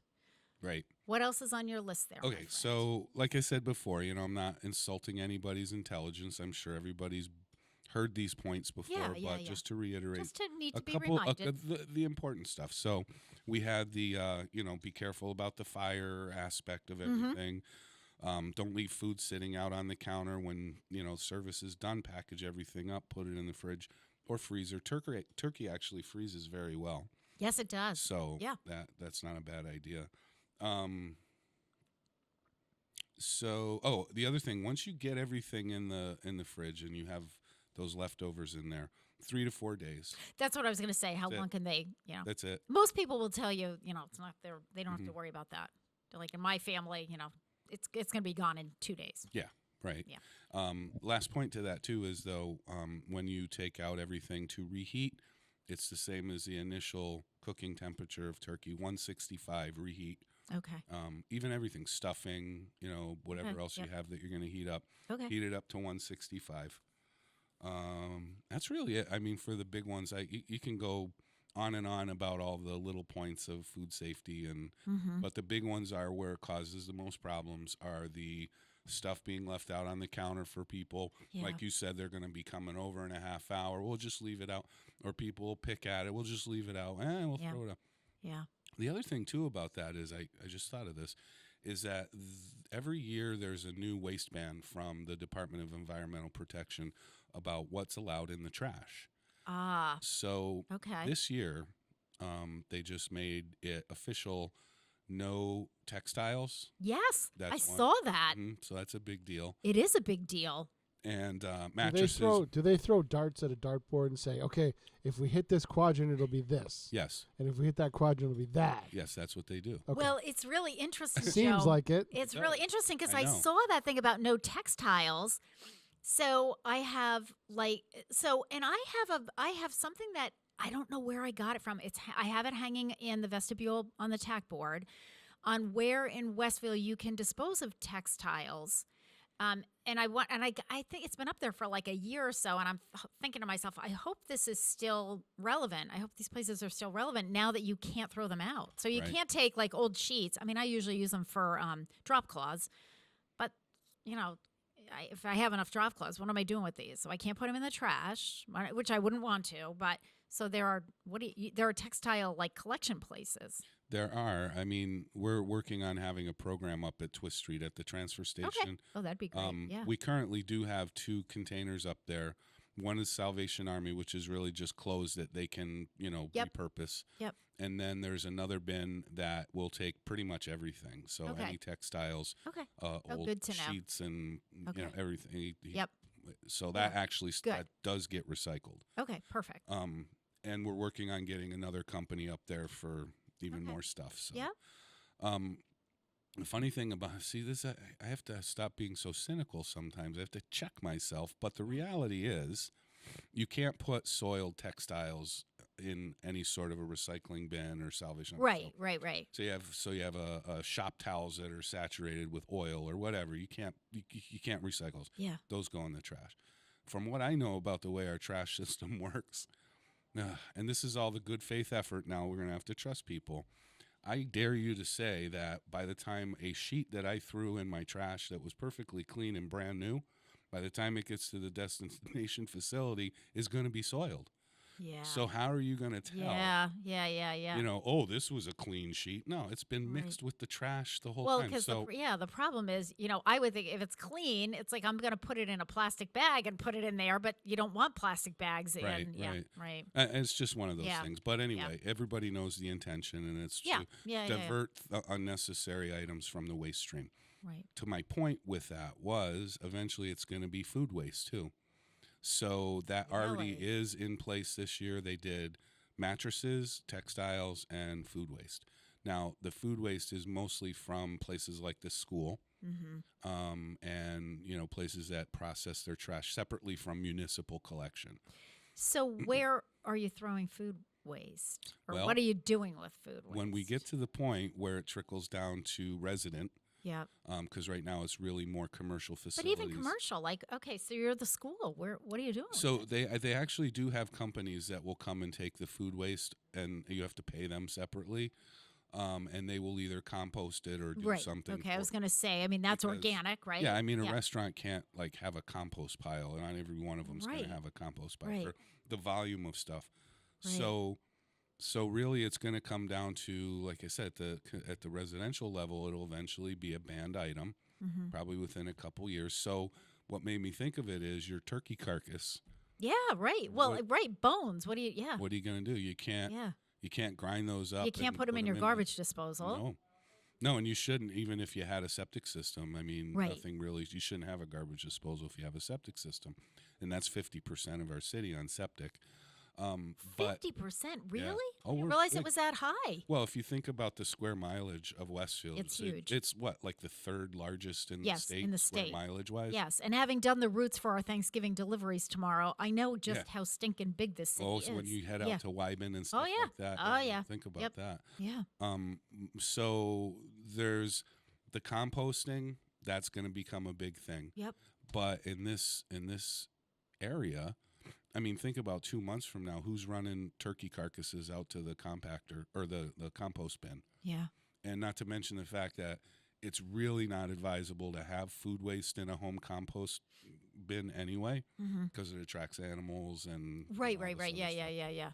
So don't know. I don't know what the answer to that is, other than I guess eat everything, including the bones. Yeah. No, but you know what? I mean, those are all. But these are all things that we really do need to start thinking about and being conscious. Being more conscious of that, of the reality of all of those things. And I think composting, I can see that going into a whole really new dynamic. Because you have to be able to have composting even for people who live in the middle of urban areas. You know what I mean? So it's not everybody has a back. I mean, we do some composting, but we've got a little area in the backyard and all that, but not everybody has that. Right, yeah. So I think that's going to become a thing. I'm sure it will. It'll have to. It's going to become a thing. Yeah. All right, let's take a short break. And before we, in the last 15 minutes that we have, Joe, I want to talk a little bit about safety of, it's flu season. We got COVID. We got all that stuff that we're dealing with. So we'll talk a little bit about staying healthy during the holidays. During that, it is 7:47. You're listening to WSKB 89.5 FM radio for the Westfield masses and WCPC cable channel 15. And here's my last National Jukebox Day song. It just happens to be one of my favorites. It's Blue Moon by the Marcells.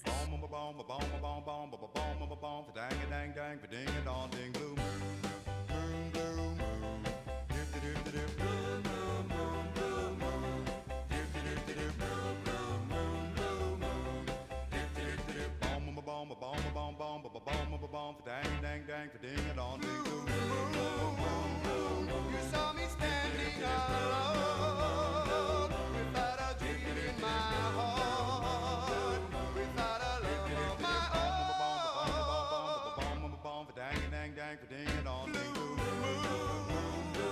You knew just what I was there for. You heard me saying a prayer for someone I really did care for.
Underwriting for Community Radio on WSKB is brought to you in part by Rockies.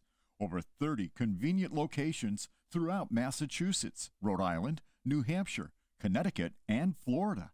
One of the nation's largest ACE dealers. Expertise and great product selection in paint, hardware, lawn and garden.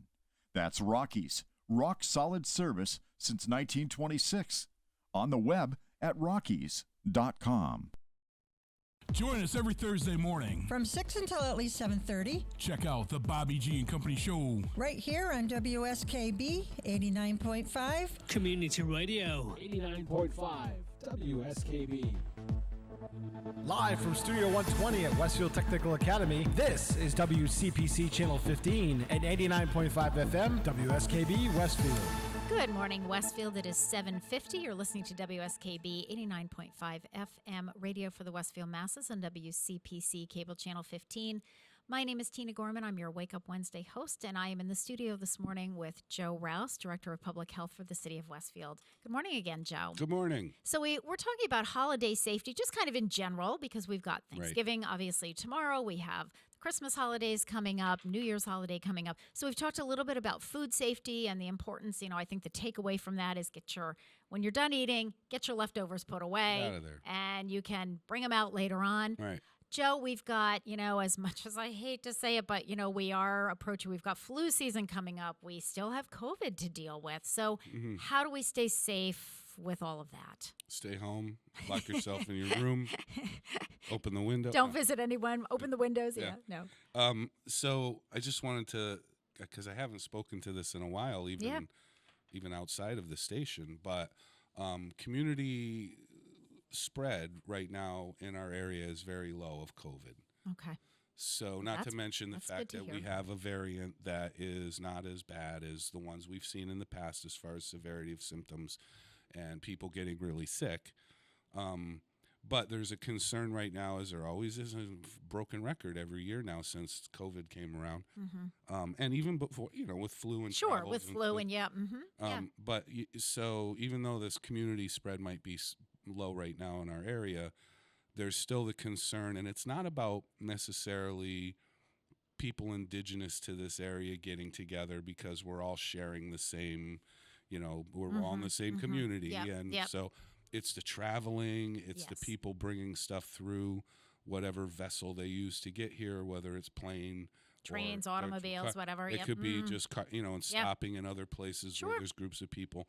So we worry about the transmission of COVID from that source, or it could even just be somebody pops positive for some unknown reason. I've seen that happen a million times. So I would say right now, if you have the at-home test kits, just start testing yourself.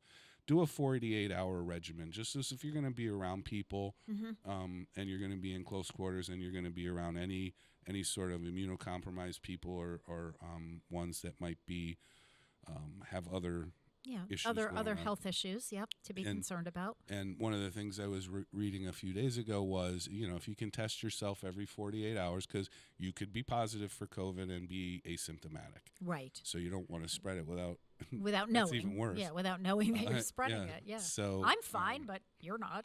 Yeah. And then there's still Joe, for the 50,000 foot levels, the bigger thing, the early flu season this year? Yeah. Yes. That's already started around Yeah, here. that's real early this year. Yes, absolutely. A lot of people don't have defenses for it because we've been wearing masks for 2 years. Correct. And I'll tell you what, knowing the cases that I do of flu already this season, you don't want it. Okay. You do not so want it's it. Bad. Oh. Well, because we've lost all our defenses to it because we've been isolating so much. You don't get exposed to little tiny doses. You don't get a build up, Well, normally when you're walking around the air, you get a little tiny dose, and that your body goes, "Hey, there's something new out here." Right. Yes. Yeah. No, it's really bad, and even the cases, I won't bore you with everything, but the cases that I know of people that have been vaccinated against the flu for the proper time out are still getting very, very sick, and the duration is incredibly long. Wow. Okay, that's kind of scary. Weeks of residual effects of the flu. So I'm not going to go out and say right now the flu's probably worse than COVID symptomatically, but it's certainly no better. Okay. So right, be careful of that. And Yeah. and this is all, any of the precautions that you're going to take over Thanksgiving or the holidays it's for RSV, it's for flu, it's for COVID. It's all the same. Yep. Really, it's just these viruses that are going around. So test yourself. We have, test yourself. And we're giving out tests at the senior center through the Good. health department. Thank you. Yep. We continue to give those out. I know are they still giving them out at City Hall, Joe? We ran out. Oh, you ran out. Yeah. Okay, all right. I We believe, still though, have you some. can still get free test kits at the pharmacies. Your insurance will pay for it. Okay, yep. That's last I heard. So, Okay, So, all right. so when you are gathering inside, your people are around, and usually, like we were talking before, usually there's cooking going on. Open the windows a little Yep. bit. Oh, just open a little bit, an inch. Just open the windows. And an you know inch. what, too? We're actually this is really funny because I said to Gary, I was telling my husband last night, I said, we had 2 people that we had on our Thanksgiving Day delivery list initially because they get home delivered meals. We got a phone call last week from the home delivered meal coordinator. Oh, you could take them off the list. They've been invited to somebody's house. I said, okay, perfect. No worries. I got a phone call from her yesterday. Okay, put them back on the list. Not because they're sick, but the hostess who had invited them is not feeling well. And so, I think, and I said to Gary, boy, you know what, I'm surprised that's not happening more. But I think we just really need to be conscious of if you are, if you don't feel well, headachy, feverish, sneezing and coughing, please just stay away from other people. Right. You're just stay away. Just isolate. Don't put others at risk. We've been talking about it for the last 2 holiday seasons, and but on the other hand too, you gotta do the risk reward thing, right? So of course. How valuable and healthy is it to be around loved ones and to have that experience on the holidays of being with your family? Is that less important, or you know what I'm saying? Yeah. Oh, yeah. Absolutely. I get it. of all people should be riding the line like CDC and DPH and saying COVID bad, people bad, stay away. Yeah. But as a human being, I'm gonna say, you know what? I'll wear a mask. Yeah. Okay. Well, yeah. I'll fall Well, in the sword. exactly. I don't Then care. yeah, exactly. But So then the precautions need to be taken Yes. in other ways. And one of them is that people don't think of: increase that circulation, the ventilation in your air. Yeah. It really matters. Open the okay. windows just a little bit. Yep. If you have vent fans, if you have any sort of fan that's going to move air around, do that. Okay. Wash your hands a lot. Yes. Big one. Yes. So, and you don't need to be running around hugging, kissing everybody all the time. Well, yeah, that's the other thing. It's like it's okay just to be in the same room with people. Right, Yeah, right. absolutely. Sometimes I just need to look at you. That's all. There you go. But- All right. Well, Joe Rouse, thank you so much. I know we have Harry Rock is coming up next. He's got Bob McKeon and Vicki Connor, who is the incoming director of Stanley Park. So that's going to be a great show. And I know Harry needs to get everybody in here and settled. So Yep. we're going to give them a couple extra minutes to do that. On behalf of everyone here at WSKB, we wish all of you a very happy Thanksgiving, but please stay healthy. Follow all of those tips that Joe has given to us this morning. And Joe, your parting comment? Stay healthy, my friends. There you go. Have a good one, everyone. Sunday, Monday, happy days. Tuesday, Wednesday, happy days. Thursday, Friday, happy days. Saturday, what a day. Rocking all week with you. This day is all. Won't you be mine? Oh, happy days. This day is all. Please be mine. Oh, happy days. Sunshine, goodbye rain. She's wearing my school ring on her chain. She's my steady, I'm her man. I'm gonna love her all I can. This day is all. Won't you be mine? Oh, happy days. This day is all. Please be mine. Oh, happy days. Gonna cruise around the town, show everybody what I found. Rock and roll with all my friends, hoping the music never ends. This day is all.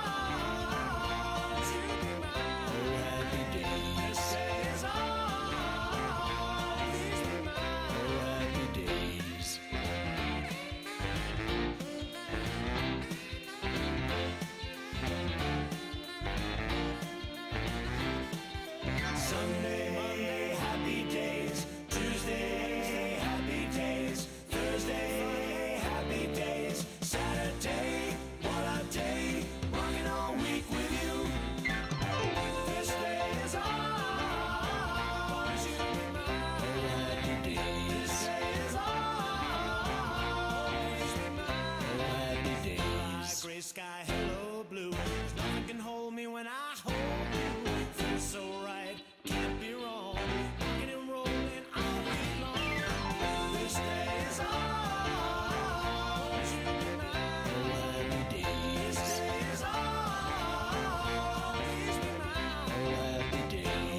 sunshine, goodbye rain. She's wearing my school ring on her chain. She's my steady